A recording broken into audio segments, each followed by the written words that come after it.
Merz seeks to use Russian assets in Germany for reparations loans to Ukraine. German Chancellor Friedrich Merz is prepared to agree to Belgium's demands and support the use of Russian central bank assets frozen in Germany to assist Ukraine. This was reported by Deutsche Presse-Agentur, citing sources close to participants in the EU summit in Brussels. The assets in question are reserves of the Russian central bank.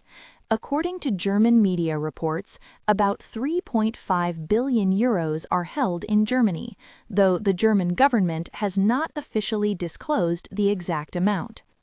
This move represents a significant shift in Berlin's position. For a long time, Germany opposed such measures, fearing that the seizure of assets would undermine investor confidence in the EU as a financial center. However, the German government now appears to be changing course, possibly in part due to declining U.S. support for Ukraine under President Donald Trump.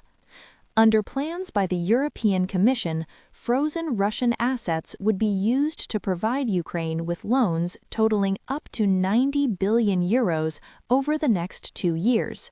In the long term, this amount could rise to 210 billion euros. Russia would receive its money back only if it pays reparations to Ukraine after the end of its war of aggression, which is considered highly unlikely. Currently, between 200 and 250 billion euros of Russian state assets are frozen in the European Union, most of them held by the Belgian financial services company Euroclear.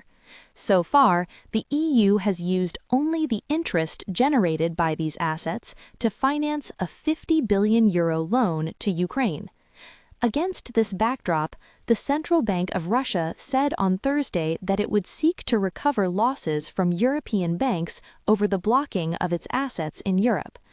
In line with its previously stated position on protecting its interests, the Bank of Russia will seek compensation from European banks in Russian arbitration courts for losses caused by the unlawful blocking and use of its assets, in the amount of the illegally retained assets and lost profits, the regulator said in a statement. Earlier, in October, Matthias Schepp, head of the German-Russian Chamber of Commerce, warned that German assets worth more than 100 billion euros in Russia could be at risk of retaliatory measures by the Kremlin. Despite the war, more than 2,000 foreign companies continue to operate in Russia following the country's full-scale invasion of Ukraine.